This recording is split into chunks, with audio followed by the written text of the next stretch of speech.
session of clinical pharmacology drug therapy. Today we are going to continue to speak about the pharmacology, clinical pharmacology of autonomic nervous system, and our topic for this session will be adrenergic agonists. So the list of adrenergic agonists that will be covered in this session today, we have three main groups, as you can see here with the highlight. Starting with the direct acting, then we have indirect acting, then we have direct and indirect acting. We call this one mixed action agents. For direct acting, we have albuterol, clonidine, we have dobutamine, dopamine, epinephrine, phenoldopan, formoterol, isoproterenol, metaproterenol, norepinephrine, phenylephrine, salmeterol, terbutaline. Regarding the indirect acting agent, indirect acting adrenergic agents, we have amphetamine and cocaine. Regarding mixed direct indirect agent, we have ephedrine and pseudoephedrine. Okay, this slide here presents the synthesis, release, and uptake, reuptake, metabolism, six steps similar to the what we have in acetylcholine, and we start seeing the steps for the synthesis and release of norepinephrine from the presynaptic neurons. Okay, this neuron starts with the uptake of the tyrosine and sodium. Tyrosine sodium enter the neurons through the co-transporter here, and tyrosine under the effect of tyrosine hydroxylase convert to the DOPA, and DOPA carboxylase will be responsible for formation of dopamine. This is the first step. We call this first step synthesis. So the synthesis first step start from sodium tyrosine enter the cell, tyrosine convert to the DOPA, DOPA will convert to the dopamine. This is the first step synthesis. Moving to the dopamine, when the dopamine enter the physical, and the physical dopamine will be converted to the norepinephrine. We call this one uptake onto the physicals. So stage number 2, dopamine will be enter the physicals, stored in the physicals, and convert to the norepinephrine.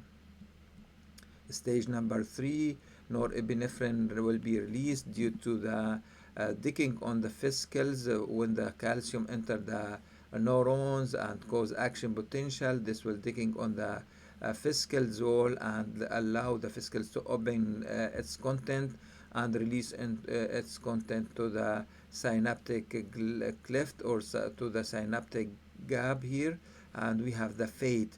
What happened after the norepinephrine release in the synaptic gap? So I will repeat. Now we have synthesis, then we have uptake by the physicals, then we have release.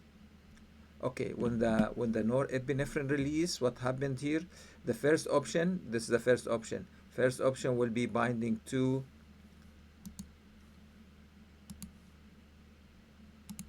the first option will be binding to the postsynaptic receptor. Could be alpha 1 receptor, could be beta receptor. This is the first option. The second option will be binding to the presynaptic receptor. Here we have alpha 2 receptor available in the presynaptic neuron. Okay, number 3. Okay, number 3 for the norepinephrine will be metabolized by the enzyme. This enzyme could be COMT, will stand for catechol-omethyltransferase, COMT, catechol-omethyltransferase, or monoamino oxidase. So we have two enzymes, one of them in the gap, another one in the neurons, and both of them, two enzymes responsible for metabolism of norepinephrine, and norepinephrine will be metabolized to the inactive products, and this product will be eliminated in the urine. Okay, and we call this one metabolism. This is number 5. Okay, number 6 will be reuptake. So you can see here one part of the norepinephrine will be reuptake and reuse again, or we call this one recycle. So as you can see, we have 6 clear steps for the norepinephrine. Start from synthesis to uptake into the physicals, norepinephrine release, binding to the receptor, metabolism, then reuptake again.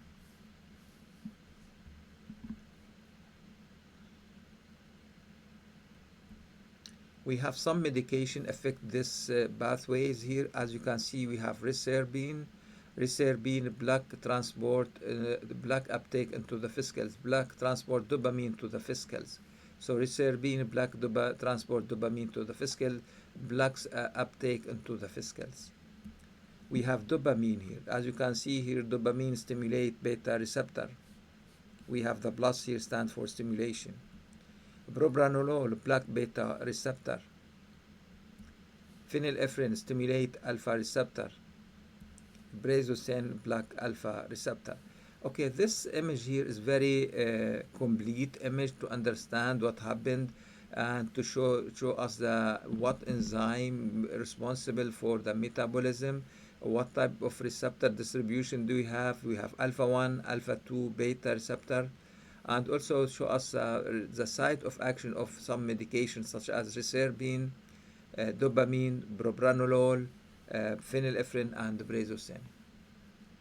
Another important group of medication work there on reuptake. We have cocaine and imipramine. You can see here cocaine and imipramine inhibit the reuptake of norepinephrine. Okay, now we have some medication work on the adrenergic transmission. As you can see here, reserpine block the catecholamine storage. Reserpine could be used for treatment of hypertension. Reserpine is not first choice for hypertension. Amphetamine promote release of norepinephrine. Amphetamine promote release of catecholamine. So catecholamine here means the epinephrine, norepinephrine, dopamine. So any medication contain the catechol and the chemical structures. Catecholamine. We have three group of endogenous substances: dopamine, norepinephrine, and epinephrine. Amphetamine used for ADHD, attention deficit disorder with hyperactivities. So amphetamine. How the amphetamine work? Amphetamine enhance release of epinephrine, norepinephrine, dopamine, and used for attention deficit disorder with hyperactivity, ADHD. TCA, imipramine. Imipramine inhibit reuptake of norepinephrine, and imipramine used as antidepressant medication. Selegiline inhibit monoamino oxidase, inhibit the enzyme responsible for metabolism of norepinephrine. This will lead to the increased level of norepinephrine. This will lead to the increased level of dopamine. So increased level of transmitter in the nerve ending.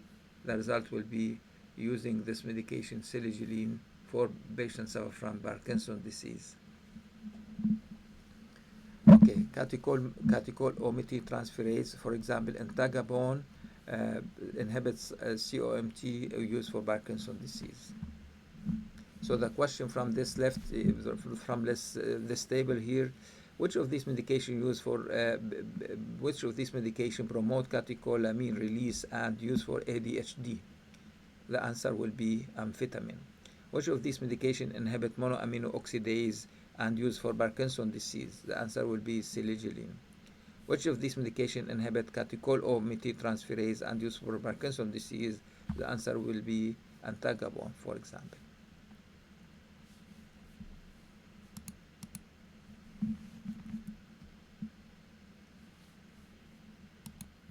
Okay, for this question here, multiple choice question, which the one of the following drugs enhance release of norepinephrine from presynaptic neurons? Okay, imipramine, cocaine, amphetamine, reserpine, selegiline.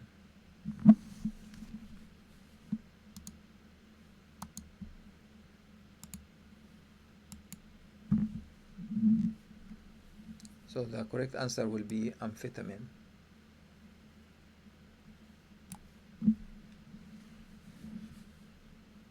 This slide here discusses the effect of adrenergic receptor. Effect of adrenergic receptor. If you stimulate adrenergic receptor, what happened there? You can see here we have alpha 1 adrenergic receptor. we have alpha-1 adrenergic receptor.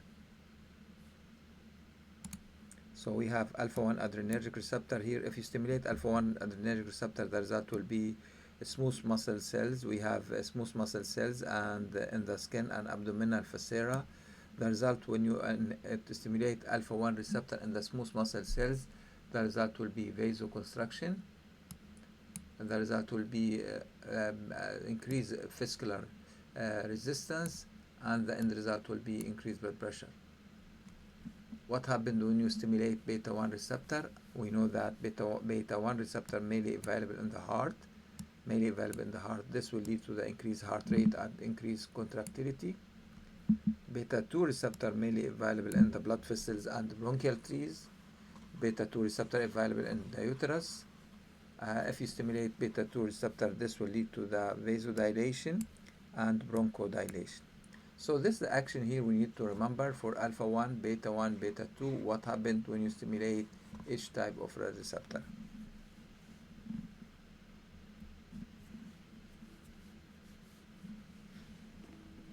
Okay, now we have some compare effect between epinephrine and norepinephrine. As you can see here, speaking about epinephrine, stimulate alpha-1, alpha-2, beta-1, beta-2. So we can say that epinephrine stimulate all receptor. What about norepinephrine? They found that norepinephrine stimulate alpha-1, alpha-2, beta-1, and we don't have beta-2 here. Okay, so regarding the situation between epinephrine and norepinephrine, you can see there epinephrine stimulate all the receptor, norepinephrine mainly stimulate alpha-1, alpha-2, beta-1. Okay, speaking about vascular or smooth blood vessel in the skeletal muscle or vasculature of skeletal muscles. In the skeletal muscle, we have two main type of receptor. We have alpha-1 and beta-2. The predominant receptor in the blood vessels will be beta-2. If you stimulate beta-2, the result will be vasodilation. So again, we have in the blood vessels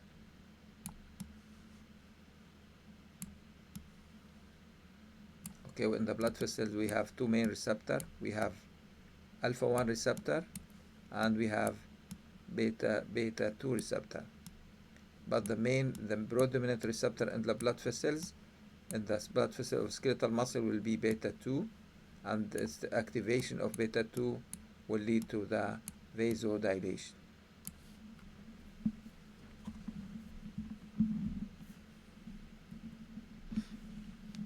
Okay, the question here, which receptor is predominantly found in the vasculature of skeletal muscle? Alpha-1, alpha-2, beta-1, or beta-2?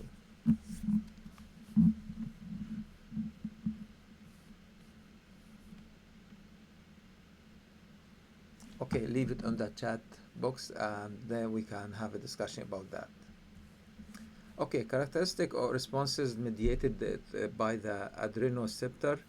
As you can see here, stimulation of alpha-1 adrenoceptors will lead to the vasoconstriction. So when you stimulate alpha, if you stimulate alpha, this will lead to the vasoconstriction. Vasoconstriction will increase peripheral vascular resistance, and this will lead to the increased blood pressure. This is not effect number one. Effect number two, if you stimulate alpha-1 in the eye, the result will be mydriasis, because we have pupillary dilator muscles will be contracted, and we explained that in previous slides. What happened to the bladder? We have alpha-1 receptor in the bladder neck. If you stimulate alpha-1 receptor in the bladder neck, the result will be urinary retention. Okay, so for this reason, we don't recommend to use alpha-1 agonist in patients with a benign prostatic hypertrophy. Okay, what happened with the alpha-2 receptor? So with alpha-2 receptors, with alpha 2 receptors here. You can see alpha 2 receptors mainly in alpha 2 receptor mainly demonstrate inhibitory effect on epinephrine, norepinephrine, and insulin. So alpha 2 receptor mainly inhibit release of mediator.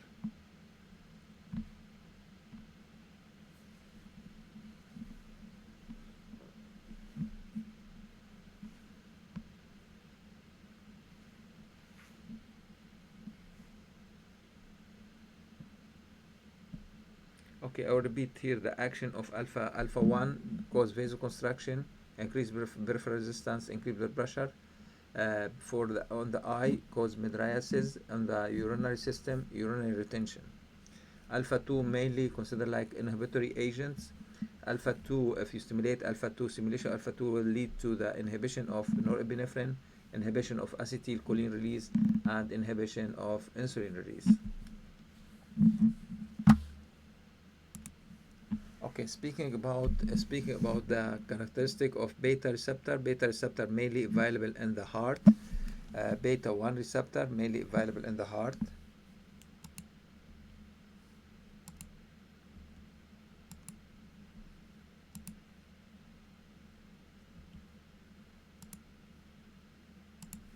Okay, beta 1 receptor mainly available in the heart. This will lead to the cardiac stimulation, increased heart rate, and increased contractility. On the kidney, if you stimulate beta 1, we have beta 1 in the kidney. This will lead to the increased release of renin. So, two things we need to remember: beta 1 mainly available in the heart and kidney. In the heart, stimulate the heart. In the kidney, increase release of renin. Stimulation of beta 2 mainly cause, if you talk about blood vessels, vasodilation, especially in the skeletal muscle, bronchodilation in the lung, increased release of glucagon, beta 2, increased muscle and liver glycogenolysis. So you can see here for beta 2 cause smooth muscle relaxation. This smooth muscle relaxation could lead to could be available in the bronchial uterus blood vessel. So beta 2 cause vasodilation, beta 2 cause uterus relaxation, beta 2 cause bronchodilation.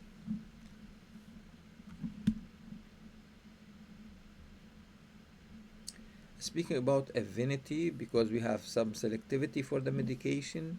For example, in the practice, if we are going to use phenylephrine as treatment for hypotension, you know that phenylephrine stimulate mainly alpha 1 with a therapeutic dose. But if you prescribe higher doses, this will stimulate beta 2 also. Toxic dose, this will stimulate beta. So the phenylephrine with a therapeutic dose will stimulate alpha 1. Clonidine with a therapeutic dose will stimulate alpha 2.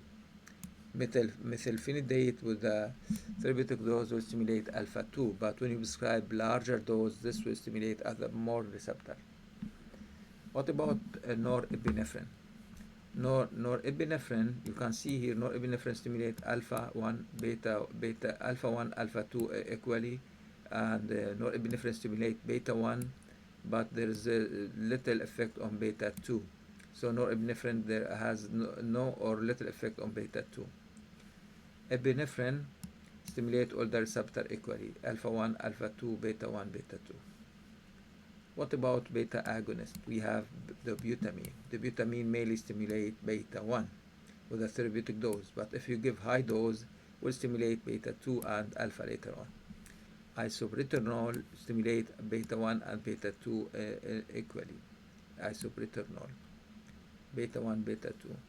Albuterol mainly stimulate beta 2 at therapeutic dose. Albuterol, terbutaline, ritodrine. Okay, dopamine. In therapeutic dose, dopamine 1 and dopamine 2. The larger dose will be, higher dose will be stimulate dopamine and beta receptor. With the larger doses will be stimulate alpha.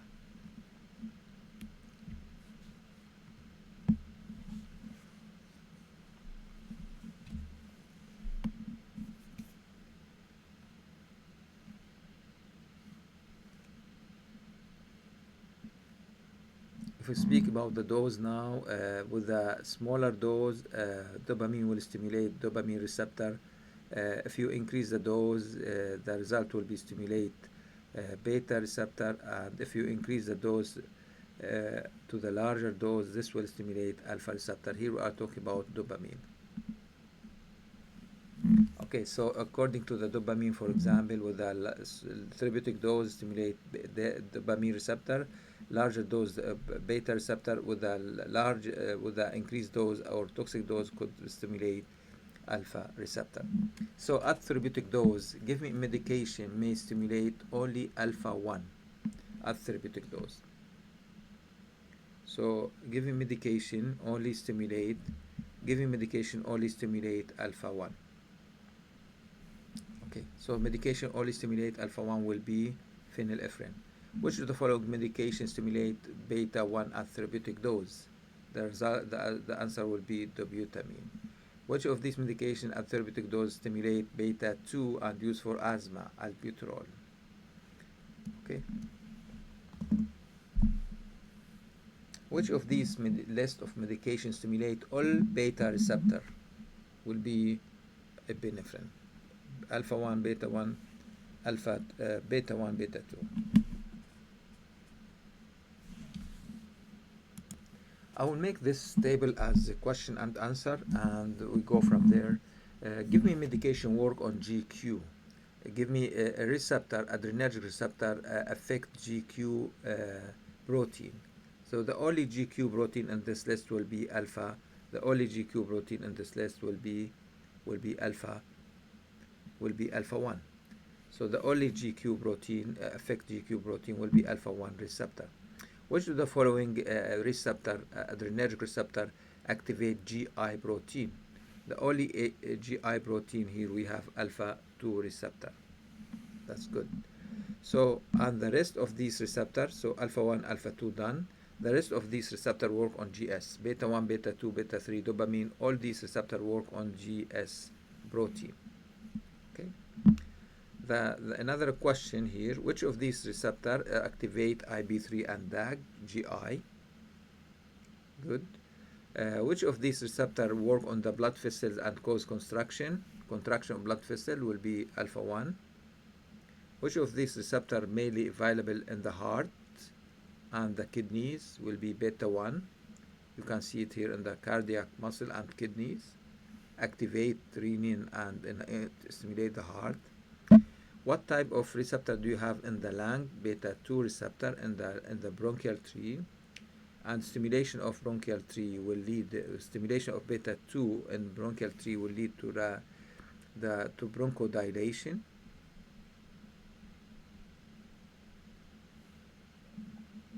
What type of receptor do you have in adipose tissue? We have beta 3.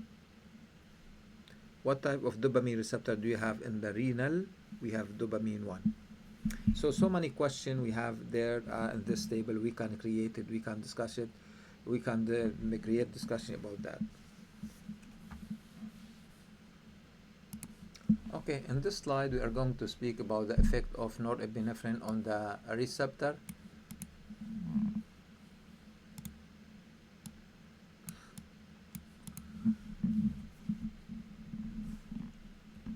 So first of all, we need to look what we have here. The norepinephrine will binding to the receptor, postsynaptic receptor, or bind to the presynaptic receptor, or reuptake, or metabolite.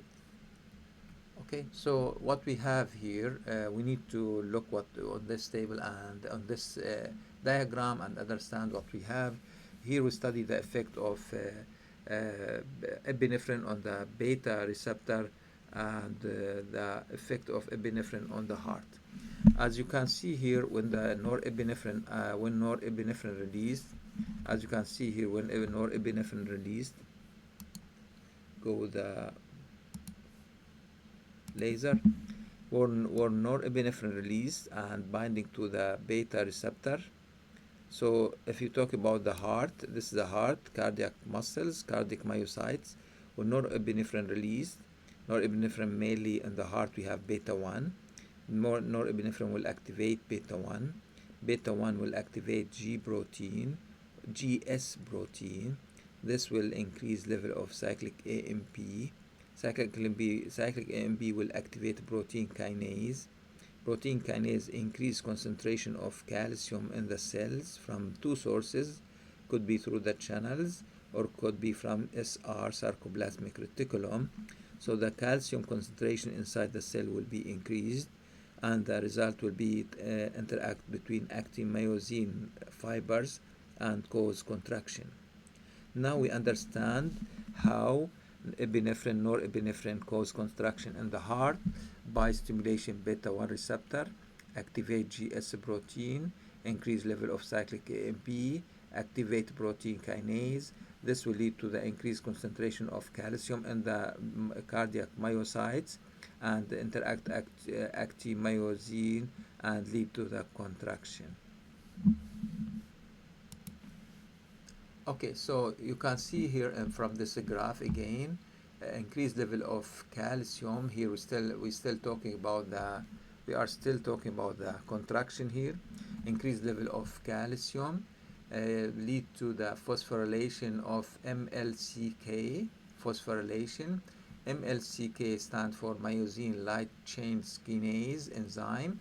Phosphorylation of this enzyme, this will lead to the increased heart rate, increased contractility, increased conduction.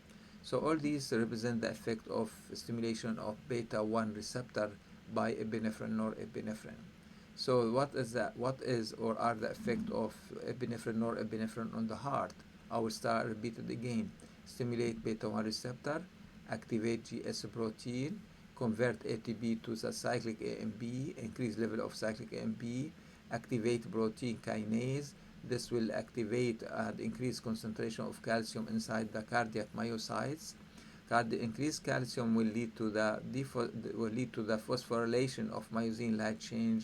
The end result will be increased heart rate, contractility, and conduction. And this will demonstrate it in the clinical practice as a contraction of the heart rate and tachycardia. Okay, moving to the explanation of effect of beta receptor on the blood vessels. Here we talk about the beta receptor. We talk about beta receptor on the blood vessels.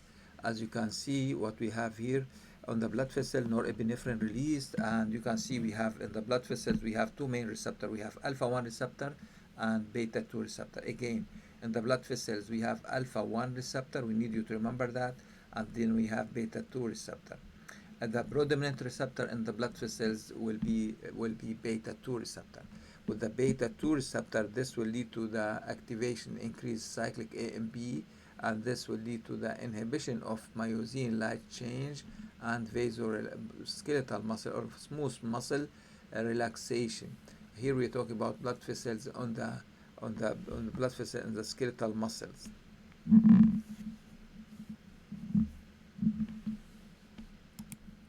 Okay, this slide consider one of the most important slide for the understanding the adrenergic receptor. Here we talk about what type of receptor do you have: alpha-1 receptor, alpha-2 receptor, beta-1 receptor, beta-2 receptor.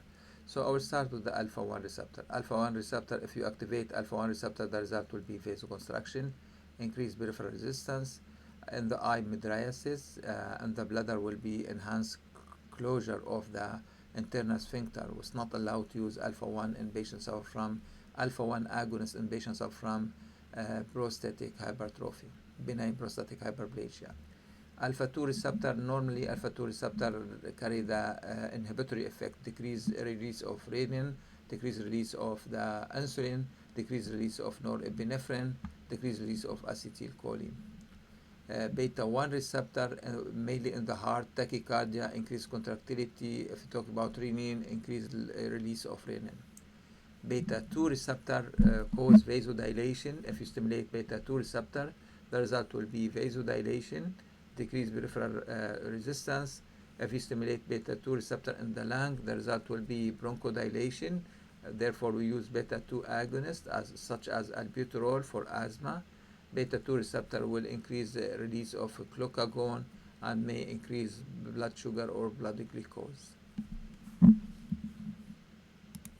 Okay, we have an important concept related to the the desensitization of the receptor when you use adrenergic agonist for a long period of time. So prolonged exposure to catecholamine such as dopamine or epinephrine and epinephrine, this will lead to the decreased number of receptor, decreased response of the receptor, which is also known decreased response, also known as desensitization.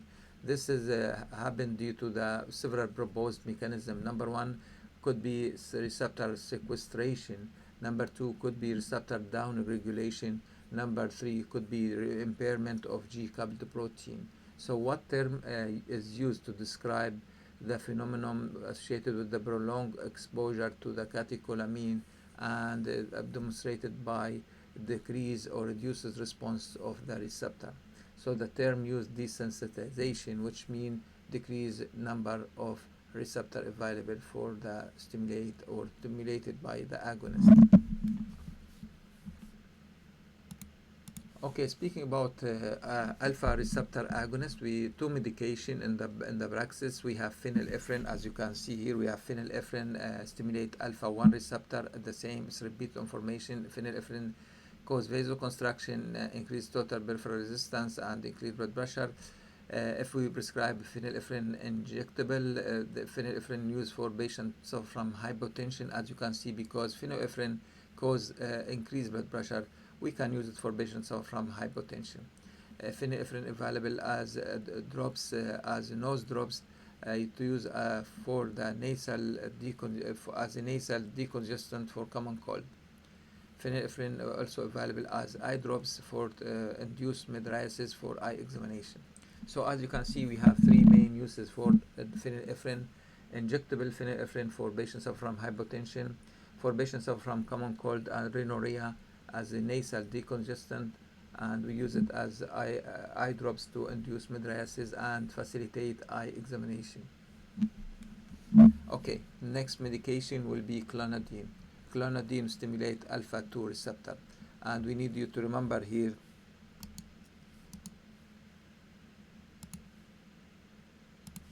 alpha 2 receptor will stimulate alpha 2 receptor will work on GI protein, and this will have inhibitory effect. Alpha 2 receptor.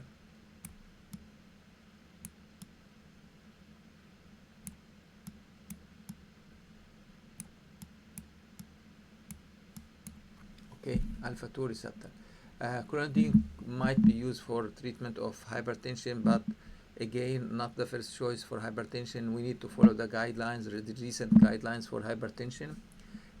So the activation of alpha 2 receptor could be used to treat hypertension, but again, not the first choice for hypertension.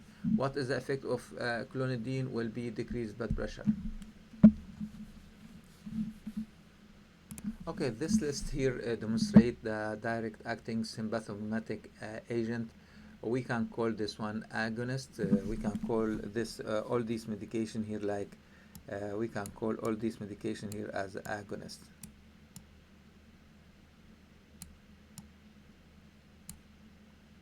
There is something wrong here. I have, okay, I can do it by my finger. Let me 1 minute.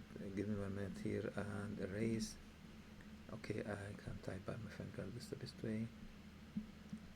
Okay, all these medication considered like, I will go back again to the slide. All these medication considered like, what happened there? Go back, pen. Okay, all these medication considered like agonists. Okay, this is a list of adrenergic agonists. This adrenergic agonist could be the alpha agonist, could be alpha 1 agonist, could be alpha 2 agonist, could be both alpha 1, alpha 2, could be beta 1 agonist, could be beta 2 agonist, or non-selective. For alpha 1, alpha 2, we have phenylephrine, midodrine, alpha 1, phenylephrine, midodrine. For alpha 2, we have clonidine, ebraclonidine, bromonidine, tizanidine. So tizanidine used as skeletal muscle relaxants, abraclonidine, and bromonidine used for patients suffering from glaucoma.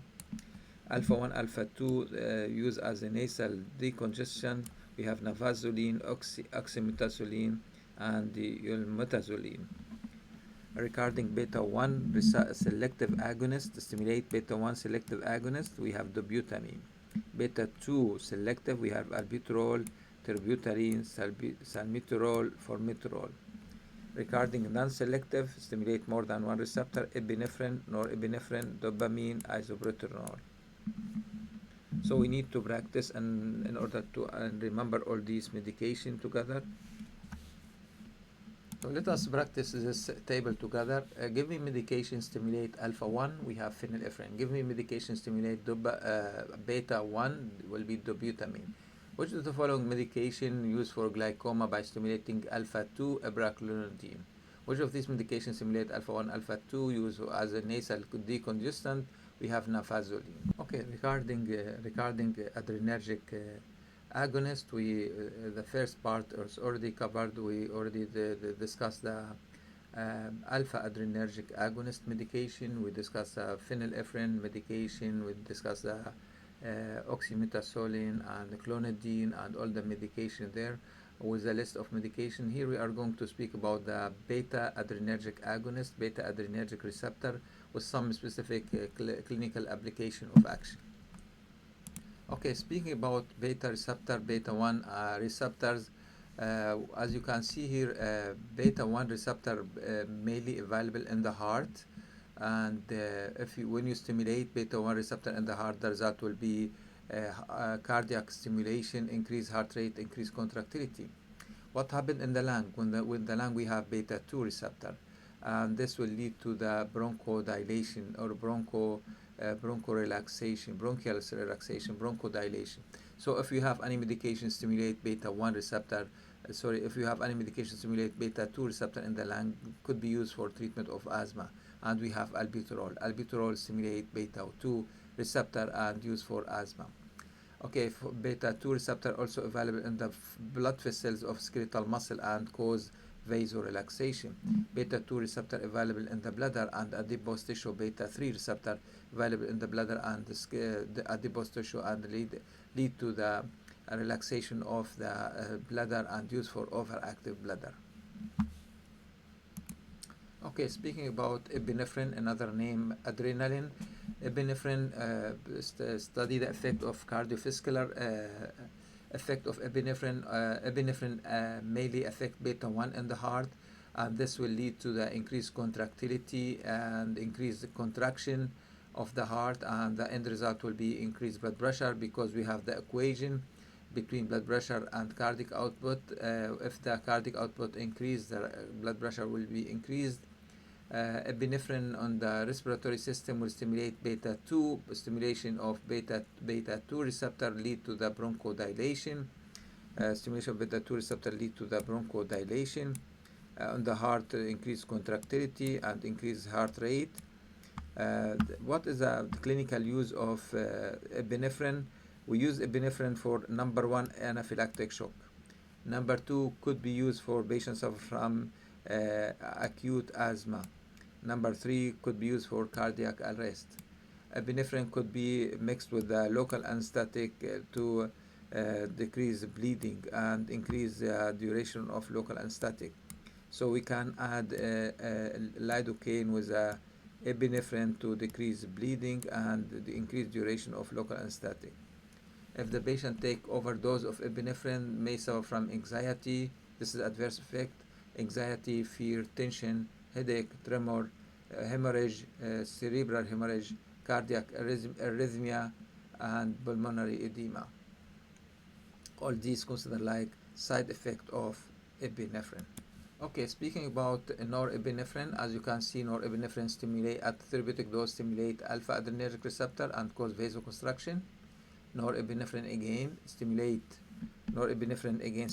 at therapeutic dose. We need to remember that stimulate alpha receptor and cause vasoconstriction, and the blood pressure will increase. Norepinephrine could be used to treat shock, but due to the increased resistance, therefore we don't. Due to their increased peripheral resistance and increased blood pressure, is not first choice for shock. For shock we have dopamine as first choice of treatment.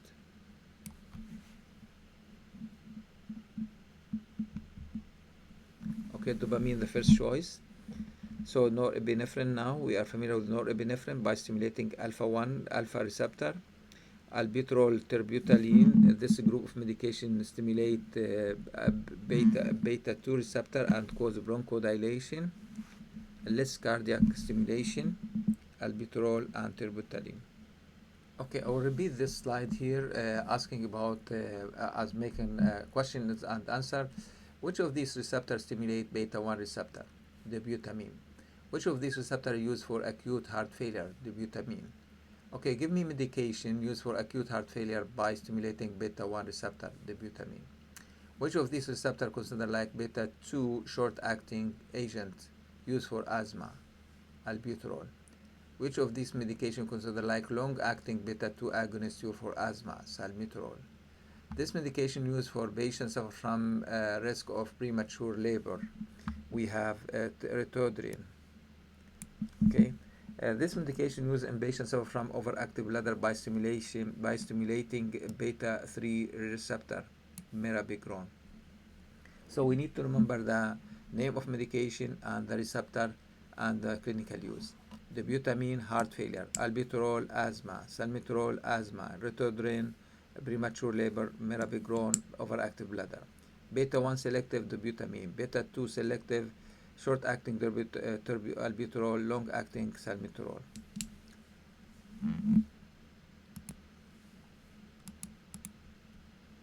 Okay, we have seen this image before about the bladder, but now we are trying to apply the medication.